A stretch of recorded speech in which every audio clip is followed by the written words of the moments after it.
Moji dragi filmolovci, obećao sam vam neke ozbiljne promjene. Od danas priznajem samo severni i južni pol, znači istočni i zapadni me uopšte ne zanimaju. Sljedeće, mineralna voda. Dovoljno dugo smo mi gledali Knjaz Miloša, vreme je da bude moderno, da bude lepo, da bude zvučno, tako da Knjaz Dušan od sad jedino zvanično piće koje će smeti da se koristi. Nakon toga, nešto što je još odavno trebalo da uradimo, a to je da se zabrani Blu-ray. I ovim ukazom sam to upravo i učinio. Kao što možete vidjeti, VHS se vraća na velika vrata. Povratak starim vrednostima, to je ono što smo svi apsolutno želeli. I za kraj, ono što je najbitnije, kanal Osvrtnik. To je jedan lep kanal, jedan fin kanal, jedan duhovit kanal i zaslužuje da bude deo Filmolovčevog kanala. Tako da može pristati da mi se priključi, a ako se ne priključi, ja ću mu uvesti carine na južni vetar. Neka bude volja sinovljeva, učinimo ovaj kanal ponovo velikim. I like my suitcase. I like my suitcase. I like my suitcase. Wow, 4 keca! Odmah ti, Hera, nemaš dobre karte. Nemaš dobre karte i mogu bi da kažeš hvala. Mogu bi da kažeš hvala, zato što sam te spasio da ne izgubiš. Jel rekao hvala? Nisam čuo za hvala. Jesi mi rekao hvala? Reci hvala. Hvala. Reci ti meni, jesi ti poneo moje minerale? Minerale? A, jesam, kako nisam, jebe. Magnezijum, gvožđe i cink. Jel meni rekao hvala? Nisam čuo. Jel mi rekao hvala? Jesi pokazao zahvalnost? Reci hvala. Izgleda nisam. Vidite sa kakvim se idiotima ovdje ima posla. Ali uopšte ta cijela epizoda koju danas imamo je posvećena tome. Za one koji još nisu u toku, ja sam Dušan, ovo su Marko, ovo je Vuk, ovo je Filmolovac i jasno je koji je danas dan u pitanju, čuveni 1. april, dan šale, tako da smo i počeli na taj način i smevajući političari, jer većih idiota nema nigde. Uglavnom, pošto je uvek ta tematika karakteristična za današnji dan da se identičuju neke komedije, zabavne, filmove, interesantne, nezaboravne likove koje nas uvek mogu da nasmeju, danas smo rešili da izaberemo neke od najboljih filmskih idiota i to odmah da se ogradimo, znači ovo nije uvredljivog karaktera, ne očekujte Foresta Gumpa, Kišnog čoveka ili ljude sa posebnim potrebama, ovo nije takav kanal, ali zato očekujte potpune budale koje će da naprave tolike probleme svima oko sebe, uključujući budu i neki smrtni ishodi. Tako da smo rešili malo preko po filmskoj istoriji da izvučemo neke od tih likova i da danas pričamo o njima. Vidjet ćemo koliko duboko ćemo ići i rešili smo baš da ne idemo na braću Marx ili na Stanlija i Olija ili Abota i Kostela i sve to što je nije ovo crno-belo toliko koliko mislite ima nešto i u boji. Tako da krećemo sa nekim i likovima i glumcima koji su karakteristični po tome što često glume takve likovi. Mogli bi da krenemo na primjer upravo od Leslie Nielsena. Znate uopšte kako je on i prešao, napravio tu tranziciju od jednog ozbiljnog dramskog glumca da postane, zahvaljujući u filmu Airplane, jedan od najvećih komičnih heroja koga mi pamtimo iz tako fantastičnih filmova, naravno Goli pištolj, mislim sve je jasno i kakav je Frank Drebin ovde. Iako se setimo sad ta 3 dela, analiziramo ih i uopšte vidimo kakve sve uloge. Jesi primetio da kažem tokom vremena da je posle toga Leslie čak radio tipski sve te uloge. Dobili smo i Spy Hard i Wrongfully Accused, Superhero Movie, 2001 Space Travesty, sve je bilo na taj komični šaljivi fazon da je on upravo igra na tu kartu što je on Leslie Nielsen smešten u jedno okruženje, napravljena parodija na te poznate klasike koje znamo, ali ovdje kažem, Frank Drebin, ako se vi setite kroz te delove, koliko puta je upravo zbog njega neko stradao, iako imamo direktno te scene gdje se vidi koliko on uspeva da bude glup, kako jednostavno uopšte ne zna da se snađi da pukom srećom se izvuče iz nekih situacija, ali opet, nekako na kraju reši slučaj bilo da podmiti nekoga ili uzme pare nazad ili se penje po zgradi da zgrabi neke stvari koje ne treba ili da probije ribu neku koju ne... Znači, tako neke fantastične stvari koje se dešavaju, ali opet rekoh, dovodi svoje kolege u neprestane probleme, sjećamo se u J. Simpsona koliko je jedan puta stradao upravo zahvaljujući njemu. Da.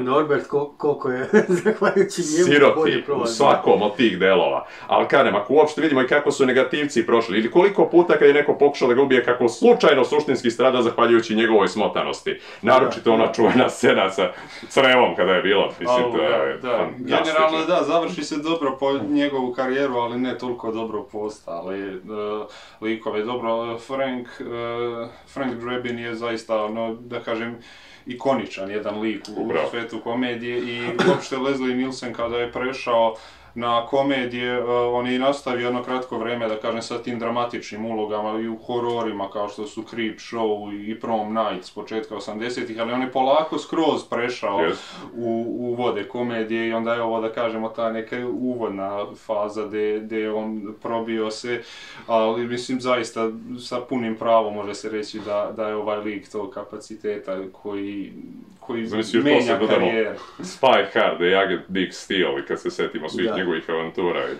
Da, mislim, dobro, ovdje Frank Drebin, on generalno plati za svoje nestašluke i gluposti, brzo je uklonjen sa službe, ali nekako uspeva da se povrati na kraju, zato što uvijek taj slučaj bude rešen, ne baš na način koji bi svima prijao. Ali... I ono čuveno bekstvo iz zatvora u 3. delu. Da. Ili tu je bilo ono uklanjanje dokaza kad stane sa onom gomilom papira i počne da jede sa ketčapom i tako. Znači, takve scene gdje vi vidite kao da li ovaj čovjek... Ljudi su pogrešno bili optuženi, bili su u zatvoru, gdje on nađe dokaze ležerno kasnije, ali ništa. Znači, tu vidimo i tu jednu njegovu, da kažem, malo i psihopatsku stranu, gdje on ima tu deadpan komediju, ali on uopšte ne pokazuje emocije, nikada ga prekoravaju zbog njegovih grešaka, niti zbog nečega što se njegovim greškama desi nekom u njegovom okruženju, od bliskih ljudi. On ostaje totalno u svom elementu smirenosti, nula emocija. Samo otvaranje filma kad mi vidimo nakon cele one akcije koja je bila u Bliskom istoku i ostalo, uglavnom kad on priča šta je bilo sa njegovom verenicom koja ga je ostavila, a ostavila ga je tako što je on raspalio vratima i nju su pojela ajkule dole i nikad više nije video Gabriela, uvijek će se sjećati. Da, zaista, to je ta teška sudbina koja ga valjda navela na taj nedostatak emocija. Klasičan policajac. Ja, koliko god da on ima sreće, toliko drugi oko njega nema i sreće. Tako da je to lako povezati. I onda možemo vidjeti isto pandan kad već pričamo, znači, o Frank Drebinu, kako bi onda bilo sa Kluzom i još koliko dela, znači bukvalno mi imamo 10 filmova, imamo 2 kultna glumca koja su suštinski glumila taj lik, naravno, legendarnog Petera Sellersa koji je pokrenuo celu tu kupnu franšizu vezanu za Pink Panthera i nakon toga ta 2 remake-a koja smo imali sa Steve Martinom. I kada vidimo taj lik koji opet isti način je potpuno smotan i prilagođen, svi ga ne podnose, suštinski naravno čuveni Dreyfus. Ja sam koji toliko puta stradao zbog njega i da kažemo, on ima i pogrešne osumnjičene i koliko puta kad je neko pokušao da ga ubije, završi taj mrtav ili neko okolo, to je neverovatno kakve situacije on upada. I opet neki magičnim slučajem, zahvaljujući onim nevratnim maskama koje koristi, toliko realističnim, on uspeva da se izvuče. I pogrešne odluke koje nekako završe njegove koristi. I konstantni trening koji ima sa svojim ketom, neverovatno, zato je u onako dobroj formi, sposoban da preživi sve padove koje ima. Dobro, da, i u rebootu sa Jean Reno, mislim, generalno, kako vreme prolazi, on, da kažem, postaje sve luckastiji, da ne kaže, možda i gluplji, taj njegov akcenat postaje još naglašeniji, gdje čak ne mogu da ga razumiju ni ljudi francuske nacionalnosti, prosto on vremenom ne postaje ni malo bolji ili suprotno. That felt good. Da. Ali svakako je vanvremenski lik, tako da je u svakoj generaciji, u svakom periodu kada je bio prikazivan, bilo ko da ga je glumio, zaista svako je umeo da ga iznese na pravi način. Pogotovo kažem, Steve Martin isto ima tendenciju da glumi takve likove koji su ono pomalo idioti. Ako se setimo isto čuvenog filma The Jerk, gdje je on glumio potpuno kretena koji, kao što je posle bilo u dosta filmova gdje je, na primjer, Glupan i Tupan nije znao koji od njih je bio usvojen, ovdje isto možemo vidjeti da The Jerk uopšte nije primetio da je njegova porodica crna, samo on beo i nikako nije znao da se to dešava, da kreće u nove avanture gdje počinje da radi u cirkusu, pa odjednom nalazi devojku koja u stvari nalazi njega i još koliko puta je Karev imala situacija da neko pokušava da ga ubije, a on misli kako se okolo dešava nešto.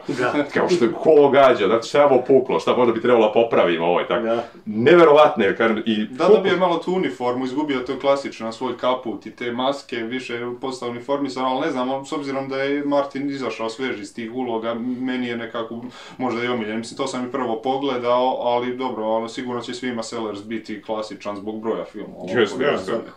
Naravno, u svakom slučaju sam lik Carmen Clouseau je nešto što je inspirisalo sve druge da mogu da naprave taj kalup po kome ćemo imati nekog smotanog detektiva koji rešava slučajeve na neobjašnjiv način. I opet, kao desi se neki slučaj sreće da se baš pogodi, da sve tačno ispadne kako treba i da on nađe svog čoveka kao što ga uvek radi. Ono što je karakteristično. I opet dok pričamo, dosta tih glumaca ima koji tipski biraju uloge gde deluju dosta gluplji nego što su oni ljudi u stvarnosti. Jednostavno, ako mi pogledamo, Will Ferrell, njegova karijera je ispunjena bukvalno likovima koji su tog tipa. I ako setimo Anchorman 2004. i posle nastavak 2013. i vidimo njega kakav je on kao taj Ron Burgundy, on je savršen za tu ulogu, ali bukvalno glumi jednog potpunog idiota koji je i okružen sa celom ekipom tu. I kada znamo isto kakav je tu Steve Carell kao taj Brick, gdje bukvalno za njega i kažu da je on potpuni idiot koji samo ponavlja ono što drugi izgovore. I tako i on radi. I Carell radi na taj isti način. I opet kažem, nastavljam sa Will Ferrellom. Neverovatno je koliko on takvih filmova ima u svojoj karijeri. Ako dodamo i Old School i Nights at the Exbury, onda ko je još... Dobro, on je krenuo iz SNL-a, jel? Mislim, generalno, sa tim skečevima su mnogi napravili tranziciju, iako filmovi nisu baš bili uglavnom pogodak.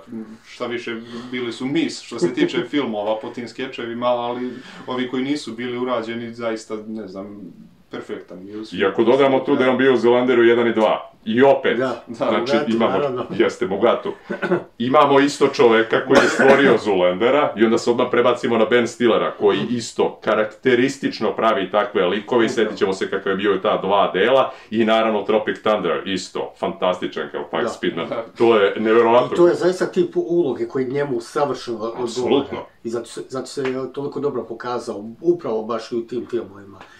Tako da su njemu... Kad imamo, znači, i scene... Da, to već kad nekog Sandlera. Pa da, ali suštinski isto i tu kad se setimo.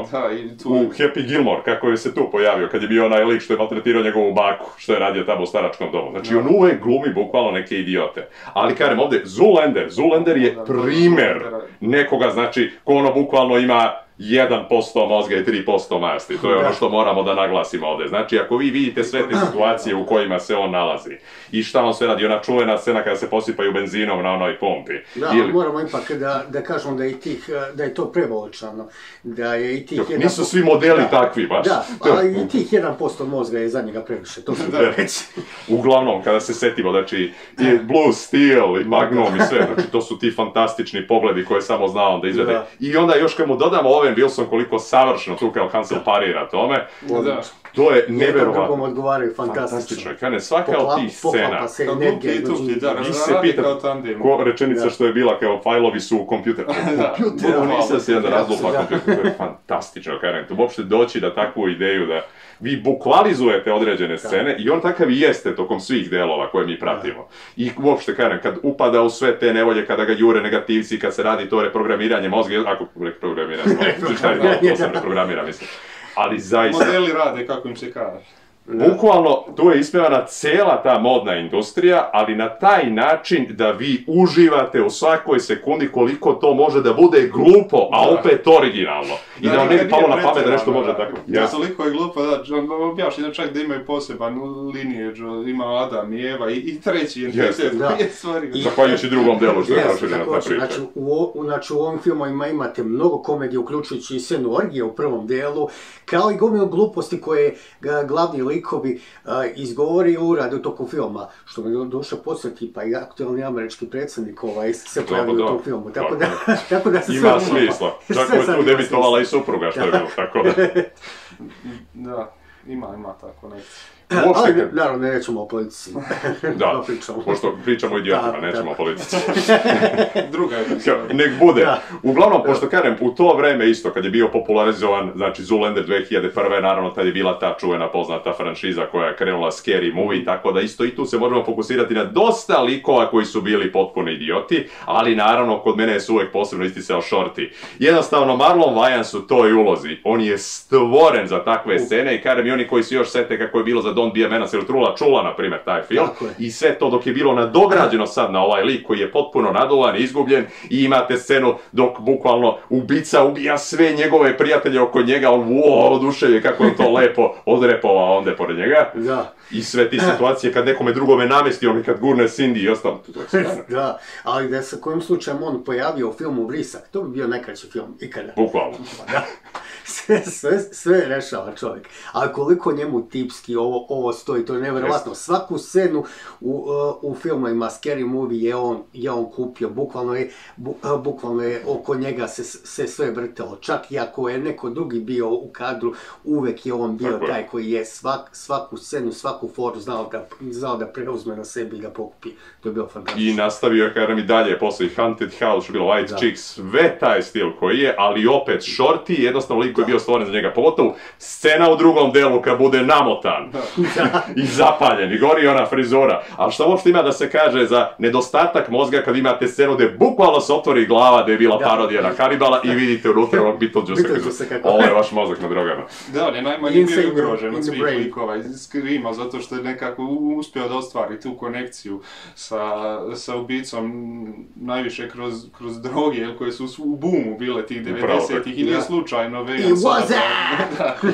da ga igra i da bukvalno ga predstavi kao prototip onoga što on ima u djetinjstvu kada je odrastao. Jeste, ali sad kad nećemo ulaziti u Čiči Čonga, ali kad smo već pomenuli tu ekipu koja je vezana za droge, imamo isto neke bitne likove kao što je na primjer čuveni Jay, koji je uvek par sa tihim Bobom, koji je za razliku od njega potpuno inteligentan, zato i čuti jer je mudro čutatići. Tako, kad su okruženi idiotom, najbolje čuti. Koji ga sve vreme maltretira, dakle, u svakom delu koji vidite, ali koliko puta je se u stvari Jay pojavio, vi kada vidite kako je Kevin Smith to fantastično ubacio u sve filmove koje je radio. Znači imat ćete Jaya, pored toga 3 dela Clerksa, Jay, Tihi Bob, 1 i 2, Mallrats, Chasing Amy, toliko je filmova da vi možete vidjeti Jaya kako ide okolo paradira, imate svoje izraze čuvene koje izgovara, koji nisu baš ovaj kanal, ali znamo svi da je smuči pučiz i tako dalje, ali na što se to odnosi i uglavnom dok takav sav naduvan ide okolo pravi jako lude stvari koje su pogotovo bile izražene u Jay, Tihi Bob uzvraćaju udarac, gdje ćete ga vidjeti s jednom kaludjericom u kolima da se ponudi svoje usluge i tako, ili oslobađanje majmuna. I isto tu se opet pojavljuje Will Ferrell u toj zanimljivoj ulozi kao jedan potpuno idiotski šerif koji je bio ovdje, tako da kažem, sve to isprepletano, imamo dosta tih ljudi koji se bave komedijom, koji zajednički rade takve projekte gdje se bukvalno takmiče ko će bude veći idiot. Idioti, da. To je to. I kažem, Jay je prototip takvog lika, bukvalno. Znači, nema filma bez Will Ferrella. Takav film gdje imamo, znači, Shortija, koji je nad svim tim drogama. Da. I sad, kombinujemo sa... Ali za njega znamo da je on postao takav upravo zbog tih droga. Dok pojedini... A ovdje se sećamo kad imamo Jaya da se prikaže onako u mladosti njih dvojica kad stoje ispred one videoteke, onda da su bili tad još krerovi. I plus on još bavi trgovinom za razliku kod Shortija koji je pošten. Tako da on sam je korisnik, nećemo da se lažemo. Biznismen nema odmaknog.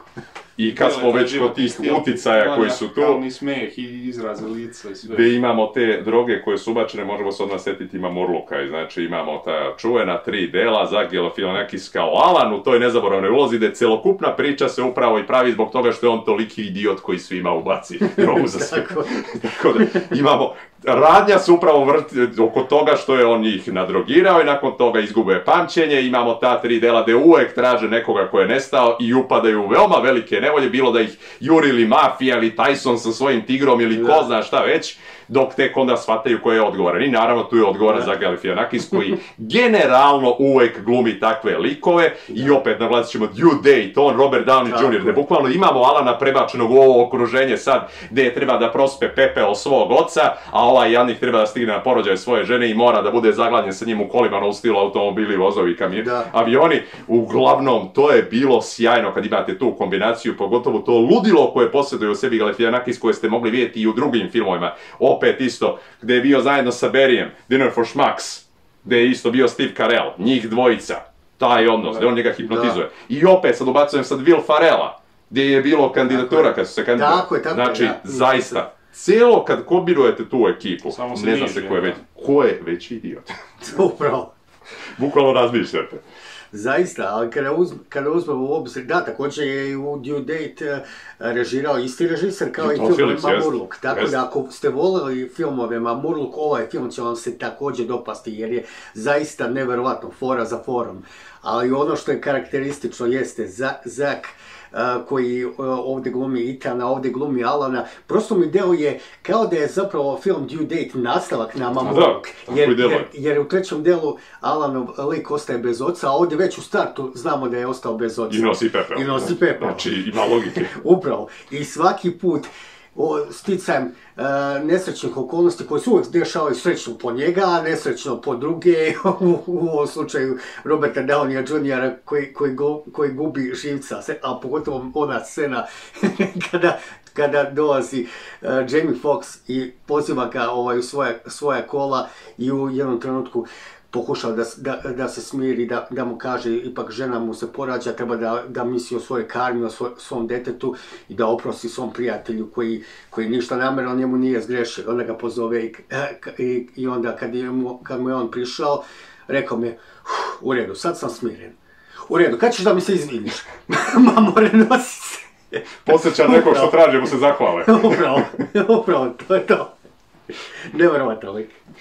Zaista, mislim, obeležje su jedne ere, zaista, film, mislim, ne bih mogao ništa da dodam.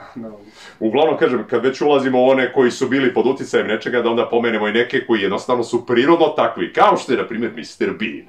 Rowan Atkinson je jednostavno stvoren za takvu vrstu likova, naravno to je krenulo od te čuvene serije iz 90-ih, da bi posle preraslo u ta dva filma koga smo imali 97.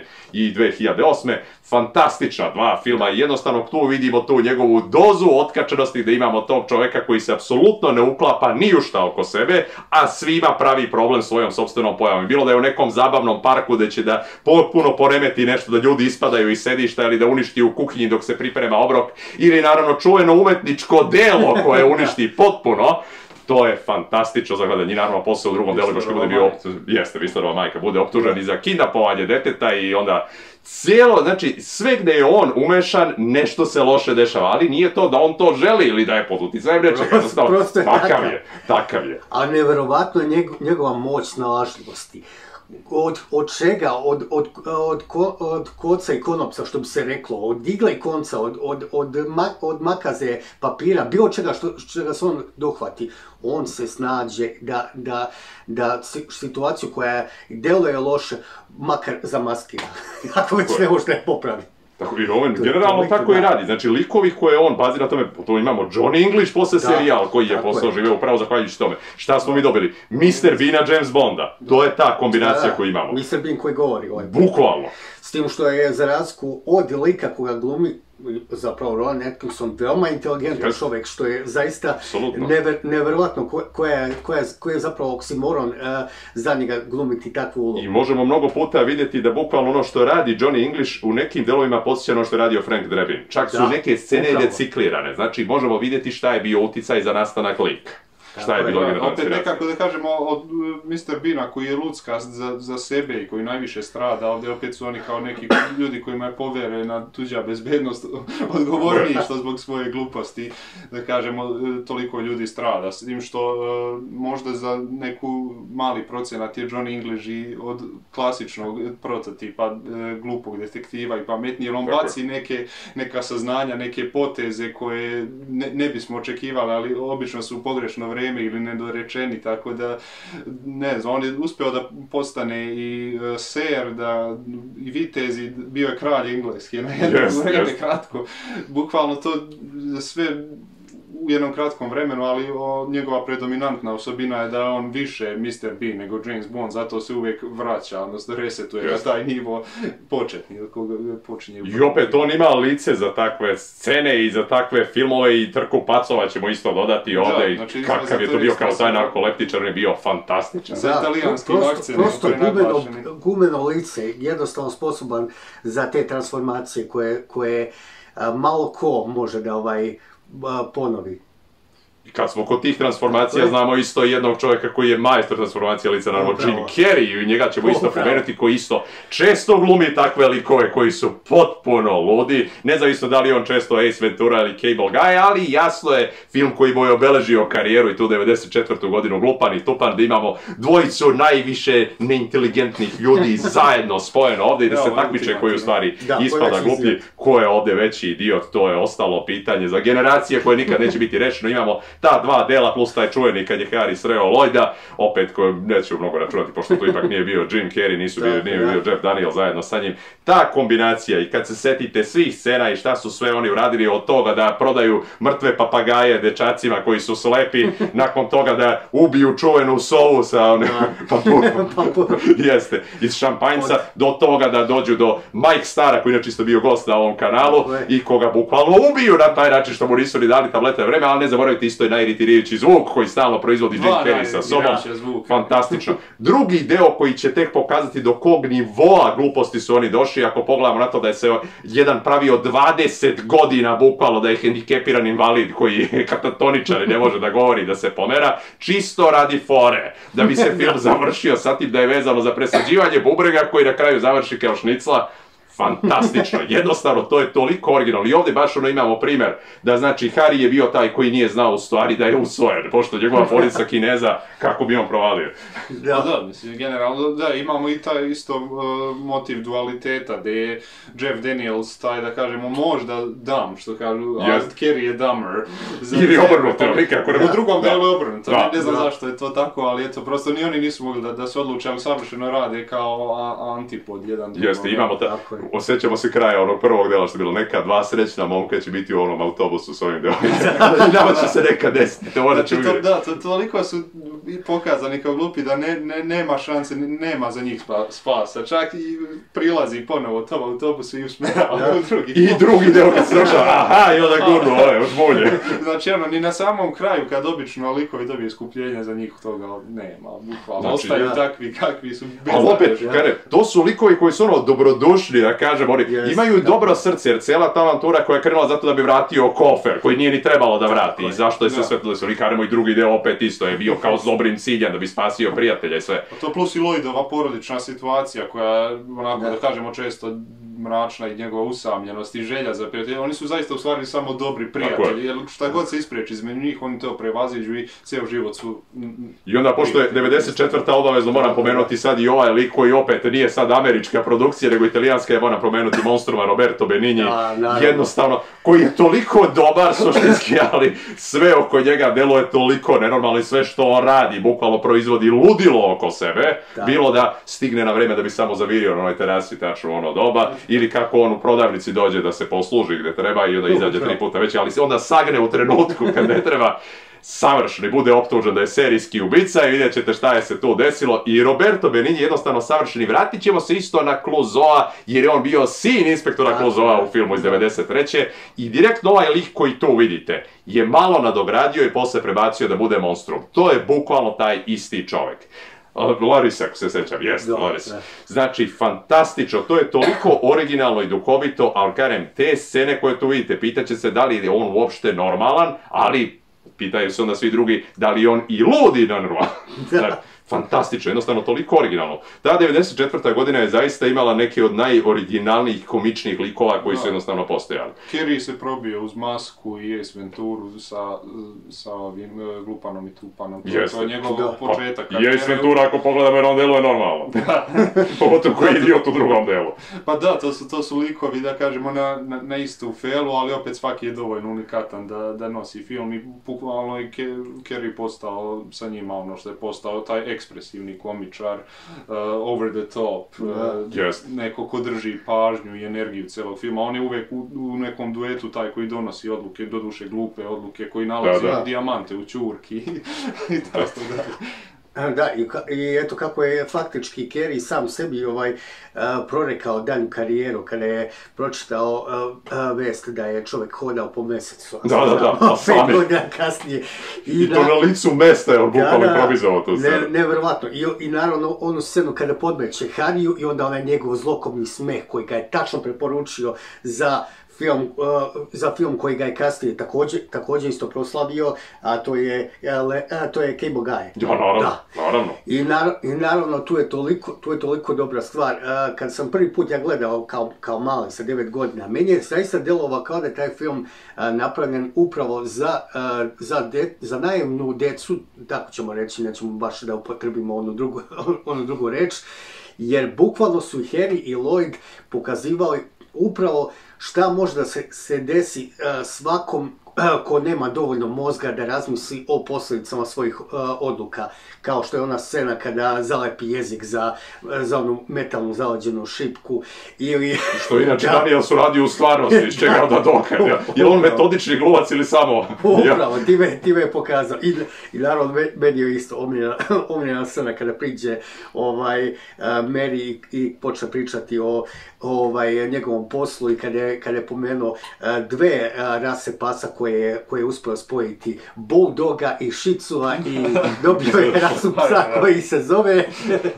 Nećemo reći. Ali i onaj Sneško isto, znači tačno otišao gdje treba ona dva uglja našeg repa, mislim, to je sve logično. Pokazuje čak izvestan nivo dovitljivosti, doduše, nažalost, sa nekih DVD izdanja je to isečeno, ona scena u toaletu, kada on nađe način kako da se otarasi, iako toalet ne radi, znači, prosto ne vjerujete da je to Joshua Chamberlain iz Gettysburga, tu ga vidite, bukvalno iste godine u takvoj ulozi, ali zaista se izvanredno snašao i bukvalno i u trećem delu parira Jim Carreyu kao komični antipod. I kažem, pošto sad smo gledali ove sa dobrim srcem, uzet ćemo da uključimo i nekoga ko suštinski je toliko odbojan jedan lik, ali je isto ono prava idiotična koga isto obožava. A to je naravno MacGruber, Will Forte, ako vi pogledate taj film, jela posla i serija koja je nadovezana, gdje vi imate suštinski čovjek koji na početku filma raznese ceo svoj tim u kombiju. Odmah. I nakon toga dolazi, formira se novi tip gdje on bukvalno koristi ljude kao živi štit, koristi jadnu Kristen Wiig, svaki put je obuče u svoju odjeću i stavi ili neku radiju ili je pošalje da bi neko pucao na nje. Svaki put. I sve to ima razlog što je zato da bi zaustavio Hunta koji je toliki negativac, ako vi pogledate koji je bio negativac od njih dvojice, ko je napravio sve ovo, ko je uradio. Teško je odrediti. Mislim, dobro, zaista Will Forte uradio izvanredan posao sa adaptacijom skečeva koji su trajali po 20 sekundi gdje on treba da brzo demontira bombu i da se uvijek završava, ali da kažem, ako su tu svi ginuli u različitim univerzumima, to ga čini ubedljivo najvećim ubicom, ali čak i u filmskoj verziji vidimo po duhovima njegovog tima da su oni zaista nastradali, šta sa nekima od njih radi, znači ljudi stradaju i on kao i Drebin ne preza ni od toga da ubija, što nije karakteristika svih ovih glupavih detektiva. Drebin čak i žali što ne može da koristi Magnum kad ide u penziju, a ovdje ovaj ne koristi ovdje koristi MacGruber i razne vrste, da kažemo, obmane, nećemo ići detalje, to vidjet će se scena. Pa komu se zameri, jer se sjećaš sa kolima šta je bilo. Za Upper Decker, gdje ćemo njega završiti. Mislim, tako je sva. Sklon je da pogrešno upotrebljava toalet. Moj omiljen isto ono ulazak kad dolazi u disko i odmjesto pozivnice pokaže nešto drugo. Jednostavno je tako, ali naravno isto zna moći kako da odvuče pažnju u pravom trenutku da koristi celena neobjašnjeno. I posle to mislim. Kod nas bi to bio praziluk, ali... I morbidan, vidimo i na kraju kako Dieter Kant završava, gdje ga izreše, gdje ga zapali i još na kraju... Da kompletira. I naravno taj celer posao pojede, ali prethodno ga je opravo. To normalno, mislim. Naravno, drče da je... Nije on idiot, da ne radi tako reći. Parodija klasična 80-ih prenaglašenih heroja sa sve malet frizurom i tim one-linerima zaista, mislim, meni je prijao. I također Will Forte je glumio iste takve tipske uloge. Od Salomon Brothers ili posljednjeg, jes? I naravno serija Posljednji čovjek na zemlji, gdje je bukvalno isti takav tip uloge. Jeste. Kad smo pomenuli 80. isto jedan takav lik koji isto nema iskupljenja nakon svih tih delova, čuveni Biff, koga mi znamo iz trilogije Povratak u budućnost, koji je toliko jedna biovesčina, ali toliko iritirajući jedan idiot, ali u svakom trenutku on zna da nasede na stvari koje Marty kao, pogledaj iza sebe ili ovako, znači, ili završi u manure svaki put. On je neko ko nema taj character arc, ostaje totalni annoying i onako kretenčina, pravo. Kao neko koga se sjećamo iz srednje škole, ne želimo da se sjećamo, on i taj prototip, čak izgledom i ponašam. Upravo, poput komarca koji vas non stop ubada i non stop vam dosađuje, ali kada ode, zaboravite da je uopšte postoje. Nema relevantno. Tako, u sva tri dela mogli smo vidjeti dok ide i Karem i on je isto bio odgovoran za nekog ko smrti, pogotovo u drugom delu, gdje smo vidjeli u šta je se on, jeste. U šta je se preobrazio. Ima psihopatsku crtu ličnosti i ne preza ni od čega, mislim, zaista više nego bully. Kretenčina je, ali je i manijak, zaista. Doduše, u tom drugom delu me podsjeća neku poznatu ličnost, sad ne mogu da se sjetim na koga. Ostavit ćemo to vama. Mogu da kažem hvala. Da. Mogu bi da se zahvali. Da, mogu bi on da se zahvali. Rekao bi. Što je utjecao na njega. Ali svakako, to je takav tipska uloga koju je on tu tumačio i zaista ostaje sa svima njima koji su glumili kroz tu trilogiju upamćene, ali pogotovo on sa tim njegovim glupim izborima i naravno glupim šalama. Trenutama kad je pokušavao da izgovori jednu poslovicu i nije znao na koji način da je objasni. Stvoren za đubrivo. Da, porazujući faktor svih filmova. Jem što završi u đubrivu, ne bi mogla da se vrati izgleda u prošlost bez bifa, a nije da ih i u sadašnjosti. A da, svakako, kako će drugačije da ne završi u đubrivu kada reциklira loše fore. Svaka verzija, zaista... Da proklija. I za kraj ćemo samo pomenuti jednog skorijeg ovako što smo gledali Miki 17. Znači ima su prethodnih Mikija 16. Jeste. Iako je film, da, Miki 17, pojavljuju se u stvari dva Mikija, to su u suštini jedan isti lik, pretežno, da kažemo, naivan i nespretan, da kažemo, priglup toliko koliko je glup, ali prosto on spletom okolnosti, on završava tako na jednom mjestu, ali pokazuje jednu ljudsku osobinu i, ne znam, tokom filma napreduje i mojim očima se ovako iskupio. Zaista film je počeo kao nešto što je, klasična komedija iz 90-ih, ali vremenom je malo popravio. Svemirska avantura sa dosta filozofije i pogotovo kad se setimo da i glavni negativac, Marshall, koga igra Ruffalo. Jest, Ruffalo, koji je prilično djevčina, mogla se i političar, sve su ukladno. Na ovu malo sve složeno, mislim da je sasvim jasno tu. Podvukli smo. I onda ako sve to omotamo, mogli bi napravimo neku listu od tih top 10, da ih čisto onako rangiramo i to karemo, ono kako smo mi izabrali i složili se oko toga. Naravno, ne znači da je to baš to, ne mislim. Tako je, bilo nas je trojica, glasali smo ili jednoglasno ili 2:1. Ja, i niko ni hvala nije rekao, mislim, uopšte nije jasno to što je se desilo. Uglavnom, znači, 10. mesto, možemo reći, Mr. Bean svakako apsolutno zaslužuje da se nađe na tom mestu, šta ima druga se kao Robert Atkinson, jednostavno legenda. 9. mesto, Jay Tihi Bob, Jason Matthews, fantastično, mislim da je sasvim. Apsolutno. 8. mesto, Beef moramo pomenuti, mislim da šta drugo ima da se kaže. Naravno, Alan iz Mamurluka, Zag Galifianakis na tom 7. mestu, to moramo pomenuti, to zasluženo. Ne pazite kad vam pruža piće šta će se desiti. Da, i ne dozvolite mu da drži govore u vaše ime. Tako je. 6. mesto, znamo, to je Kluzo, mislim da je jasno uvek vezano za tog čuvenog Pink Panthera, prepoznatljivo lice, stalno neki dijamant se tu traži i znate tog čuvenog detektiva kako izgleda. 5. mesto, sad već stižemo u tih top 5 i naravno na tom 5. mestu je Frank Drebin, jer tu mora biti Leslie Nielsen i taj čuveni istražitelj, poručnik koji jednostavno zna da se snađe u svakoj nevjerojatnoj situaciji. Onda, 4. prešli smo, tu baš bude Shorty, s obzirom da će i on uskoro ponovo da zaigra, s obzirom znamo da braća Wayans će snimiti i taj novi nastavak Scary Movie-a koji već odavno čekamo, pa ćemo vidjeti kako će i to da prođe. 3. mesto, zasluženo mora biti Zoolander, šta ima da se kaže, Ben Stiller je stvorio jedan nezabravljeni lik koji će vas sigurno inspirisati da poradite na sebi, da lepo izgledate, budete moderni. I na 2. mestu mora biti Meg Gruber, čovjek koji je odgovoran za toliko smrti, mislim da je sasvim jasno koliko je on ljudi koji su mu trebali je pobio oko sebe. Da, čak i uvijek ostaje u službi na jedan užasan način šta nudi šefu i kako. I šef neće da iskoristi neku ponudi, ja ne znam šta. Da, Drebin je bar bio uklanjan, ovom nema, bez bazuke. Nema penzije za njega, nikad nije star za nju. I ostalo me naravno to čuveno 1. mesto gdje ćemo uzeti 2 lika koja dele, nismo mogli da odlučimo koji je gluplji i koji je tuplji, tako da glupan i tupan Jim Carrey, Jeff Daniels na 1. mesto, mislim da je sasvim jasno. To je suštinski jedna osoba, ne možete ih odvojiti bilo da je bubreg u pitanju ili šta drugo.